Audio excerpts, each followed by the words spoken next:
5 seconds to go.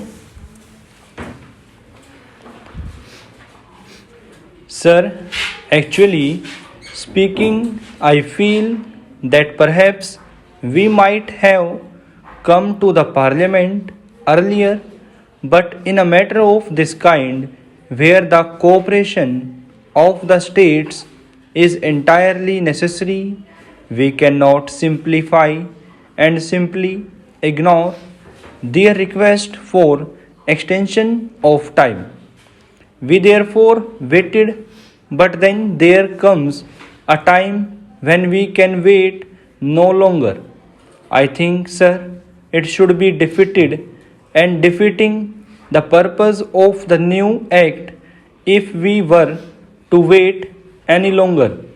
Therefore, we have come up with this enabling bill so that the Indian Medical Council, as it existed under the old act, will get out of existence immediately this bill is brought into force, and that will happen immediately after the present bill receives the assent of the President. Now, I do feel that really there will be no difference of opinion about this amendment, which is absolutely necessary. There was, of course, another alternative, which, however, the government did not like. There is provision in the Act saying that nothing done by the Indian Medical Council as constituted under the new Act shall be considered to be what might be called defective simply because the Council is not properly constituted. Under the provisions of that particular section, we could have just been content to go ahead with nominations where nominations are to be made and ignore and gone on with the Indian Medical Council.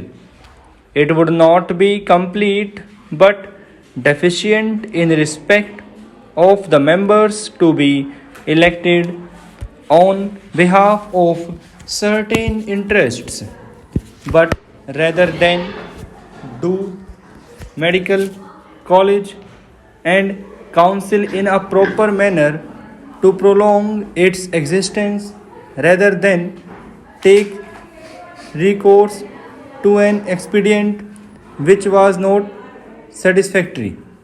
Mr. Deputy Chairman, sir, nearly a year and 8 months after the passing of the Act, the Health Minister at last comes and puts forward this amendment to the original Act to enforce the original Act.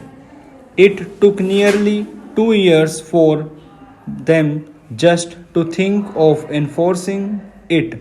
Now, sir, when the original Act was brought before the House in the year 1956, some of the members wanted it to be referred to a select committee, and one of the pleas but put forth against it by the then health minister was that it might cause some delay if it went to the select committee, that they did not want that. Stop.